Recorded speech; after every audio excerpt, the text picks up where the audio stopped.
Hello everyone, welcome to my YouTube channel. तो चलिए start करते हैं अपनी वीडियो, जिसमें हम कवर कर रहे थे बहुत ही इंपॉर्टेंट क्वेश्चंस जो GIC lecture PGT NTA net के लिए हेल्पफुल रहेंगे।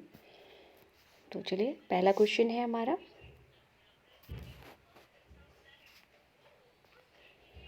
निम्नलिखित में से सामाजिक संरचना का अंग नहीं है।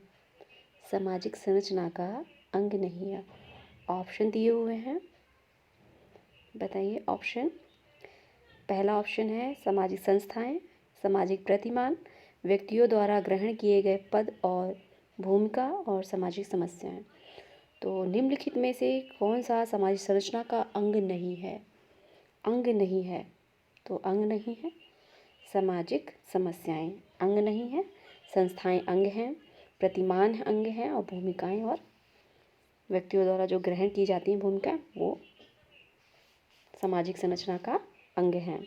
नहीं को आपको याद रखना है कि नहीं, जिस क्वेश्चन में नहीं आ जाता उसमें थोड़ा कन्फ्यूजन हो जाता है, तो इसको भी ध्यान रखें। ठीक है, तो हमारा जो आंसर ए का है वो है डी, सामाजिक समस्याएं। ठीक है, नेक्स्ट, सामाजिक संरचना स्थानीय विशेषताओं से प्रभावित होती है। सामाजिक संरचना स्थानीय विशेषताओं से प्रभावित होती है, ये कथन किसका है? तो ये किसका है? आंसर दिया हुआ है ब्राउन, और ऑप्शन में है नोडेल, गिन्सबर्ग, दुर्खीम, ब्राउन। तो हमारा आंसर जो है ब्राउन राइट है। रेडक्लिफ मानववादी हैं, मतलब समाजशास्त्री भी हैं और मानवशास्त्री भी हैं। ठीक है, इनकी जो बुक है बहुत इंपॉर्टेंट, वो है structure and function in primitive society. ठीक है, द स्ट्रक्चर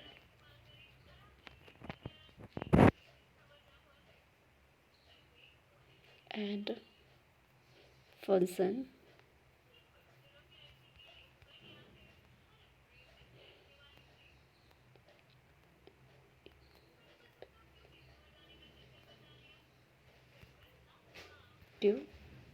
सोसाइटी। ठीक है, तो ये इनकी बुक है। और भी बुक है इनकी, अनमान आइसलैंडर, ये बुक इन्होंने लिखी है, अनमान आइसलैंडर, द अनमान आइसलैंडर किसकी बुक है? रेडक्लिफ ब्राउन की। ठीक है, और ये टैबू टैबू भी लिखी है। ठीक है, इनकी बुक है। और ये समाज की जो संस्कृति के संगठन और प्रकारात्मक दृष्टिकोण को अपनाते हुए अपने जो कॉन्सेप्ट है देते हैं। इन्होंने संरचनात्मक प्रकारवाद को अपनाया है, संरचनात्मक प्रकारवाद को अपनाया है। ठीक है, रेडक्लिफ ब्राउन ने। और इनका जो कॉन्सेप्ट है क्या है? परिहास, परिहास। ठीक है, वो मैंने वीडियो बनाई है, उसमें समझाया हुआ है। परिहार और परिहास, ये दोनों कॉन्सेप्ट किसके दिए हुए हैं? इन्होंने इस पे बताया है। ठीक है, परिवार के बारे में इन्होंने बताया है, नातेदार व्यवस्था में जब, तो इन्होंने परिहार और परिहास दोनों के बारे में बताया है। ठीक है, चलिए नेक्स्ट देखते हैं, हमारे थिंकर हैं।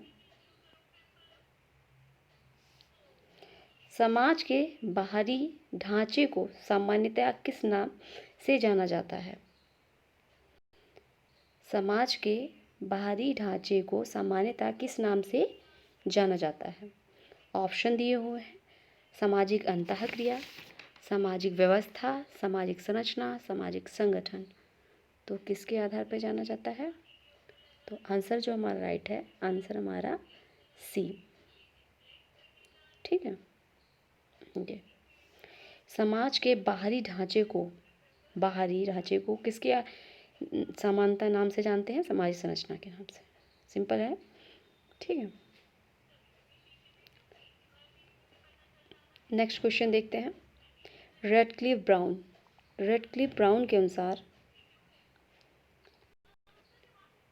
निम्नलिखित में से समान संरचना का अंग कौन सा है? ऑप्शन दिए हुए हैं, व्यक्तियों की एक क्रम, निवेदिता, समाज, शक्ति, शक्ति की प्रणाली या भीड़। तो आंसर हमारा कौन सा राइट होगा, बताइए। तो आंसर जो हमारा राइट है वो है व्यक्तियों की क्रमबद्धता। ठीक है, ये क्रमबद्धता लिखा हुआ है, क्रमबद्धता। ठीक है, और रेड क्लिफ ब्राउन के बारे में तो अभी मैंने बताया, जैसे कि इनकी जो बुक है अंडमान आइसलैंडर है, टैबू है, ठीक है, the method in social anthropology, selected essays, इन्हीं की बुक है। और structure and functional in primitive society, ये काफ़ी फेमस बुक है इनकी। और इन्होंने जो कॉन्सेप्ट दिया है, नातेदारी व्यवस्था का अध्ययन किया, और उन्होंने समाज में परिहार और परिहास दो कॉन्सेप्ट दिए हैं। उसे भी मैंने एक वीडियो के थ्रू बताया है। यदि आपको देखना है तो आप चैनल को विजिट कर सकते हैं, नहीं तो डिस्क्रिप्शन में उसका लिंक सेंड कर दूँगी, तो डायरेक्ट आप उसे देख लीजिएगा। ठीक है, चलिए नेक्स्ट क्वेश्चन देखते हैं। नेक्स्ट क्वेश्चन है 5 नंबर।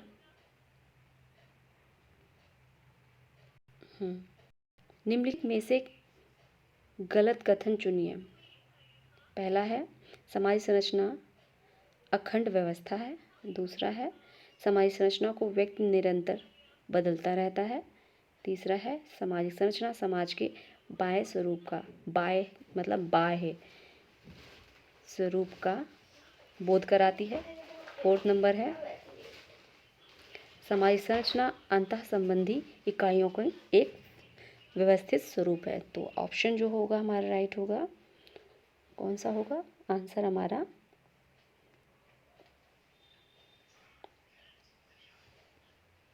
बी राइट है, बी।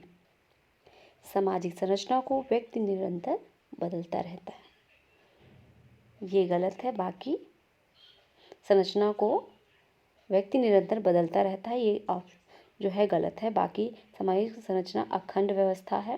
सामाजिक संरचना समाज के बाह्य स्वरूप का बोध कराती है। सामाजिक संरचना अंतः संबंधी इकाइयों की एक व्यवस्थित स्वरूप है। तो ये सभी राइट है, हमारा बी जो है वो गलत है। ठीक है, नेक्स्ट क्वेश्चन देखते हैं। संरचनात्मक उपागम के अंतर्गत, संरचनात्मक उपागम के अंतर्गत किसका विश्लेषण किया जाता है? ऑप्शन दिए हुए हैं, परिस्थितियों का, व्यक्तियों का, भूमिकाओं का या सभी का। संरचनात्मक उपागम के अंतर्गत, संरचनात्मक उपागम के अंतर्गत किसका किसका? तो आंसर जो हमारा राइट है वो है डी, सभी का। परिस्थितियों का भी किया जाता है, व्यक्तियों का भी किया जाता है और भूमिकाओं का भी किया जाता है। ठीक है, नेक्स्ट क्वेश्चन देखते हैं।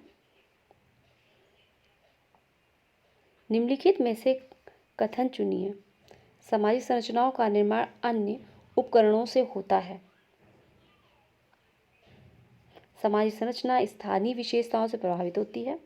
सामाजिक संरचना में प्रत्येक इकाई का एक पूर्व निश्चित स्थान और पद होता है।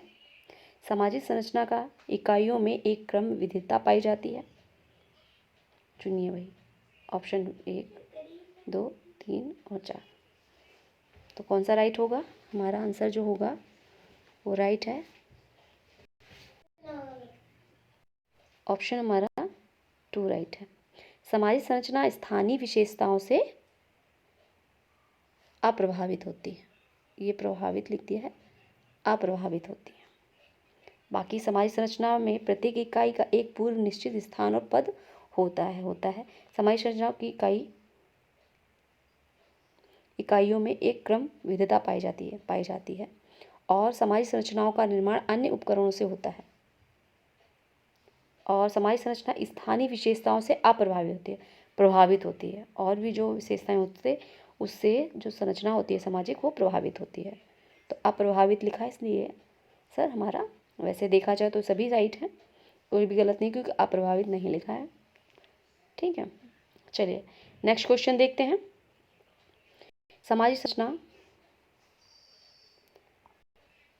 सामाजिक संरचना का निर्माण निम्नलिखित में से किन सामाजिक मूल्यों के आधार पर होता है?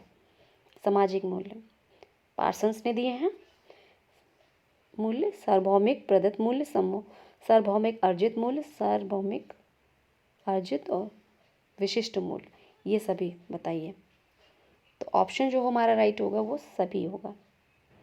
ठीक है, आंसर हमारा डी राइट है। ठीक, ये पार्सन्स के द्वारा दिया गया कौन मूल्य है? पार्सन्स ने विशिष्ट अर्जित प्रतिमान और इन सब चीज़ों के बारे में बताया है। ठीक है, प्रदत्त प्रतिमान, सार्वभौमिक अर्जित प्रतिमान, सार्वभौमिक प्रदत्त और विशिष्ट अर्जित और विशिष्ट प्रदत्त प्रतिमान, इनके बारे में और सामाजिक व्यवस्था के बारे में पार्सन्स जी बात करते हैं। चलिए 9 क्वेश्चन नंबर देखते हैं। बुक दी हुई है, बुक है the foundation of social anthropology. पुस्तक किसकी लिखी है? ऑप्शन दिए हुए हैं, नॉडल हैं, ब्राउन हैं, लेवी स्ट्रॉस हैं, दुर्खिम हैं। तो आंसर जो हमारा राइट है वो है ए, एसएफ नॉडल। एसएफ नॉडल ने ये बुक लिखी है the foundation of social anthropology. ठीक, जो नॉडल जी हैं उन्होंने सामाजिक जो संरचना है उसका सिद्धांत दिया है। उसमें इन्होंने भूमिकाओं की संकल्पना के बारे में बताया है और सामाजिक संरचना के तत्व इन्होंने बताए हैं। व्यक्तियों को बताया है, व्यक्तियों का समूह होना चाहिए, संस्थागत नियम होने चाहिए जिनसे कि समूह अंतःक्रिया कर सके। इन अंतःक्रियाओं का एक प्रतिमान अथवा अभिव्यक्ति होनी चाहिए, ऐसा उन्होंने अपनी सामाजिक संरचना में बताया। और इन्होंने सामाजिक संरचना की जो अवधारणा दी उसमें और भूमिकाओं की संकल्पनाओं के बारे में इन्होंने व्यक्त किया और उसमें इन्होंने 3 मापदंड बताए। एक सदस्यता, एक बताई सदस्यता होनी चाहिए और अंतः इधर लिख दे अंतः पारस्परिकता होनी चाहिए। जो अंतः पारस्परिक नियंत्रण होते हैं वो होने चाहिए और होना चाहिए संसाधन लाभों पर सापेक्षिक नियंत्रण। ठीक है, संसाधनों पर सापेक्षिक नियंत्रण होना चाहिए और सदस्यता होनी चाहिए और पारस्परिक नियंत्रण होने चाहिए भूमिकाओं की संकल्पना पर। तो ये नॉडल जी का है। नेक्स्ट देखते हैं, 10 नंबर क्वेश्चन है, किसका कथन है कि सामाजिक संरचना शक्ति संरचना का सत्ता संरचना में एक संगति होती है और यह जो रचनाएं हैं साथ साथ चलती हैं? Brown, Spencer, Strauss, Nadel. तो बताइए आंसर क्या होगा? जो आंसर होगा इसमें वो है नॉडल, डी नंबर नॉडल है। ठीक है, इन्होंने संकल्पनाओं की बात की है,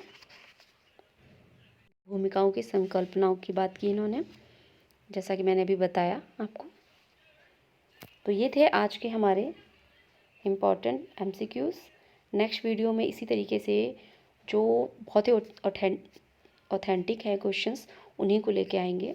ठीक है, इस तरीके से ये सीरीज़ चलती रहेगी। और वीडियो अच्छी लगी तो लाइक करिए और ज़्यादा से ज़्यादा शेयर करिए, सब्सक्राइब करिए। नेक्स्ट वीडियो में फिर मिलते हैं। Thanks for watch.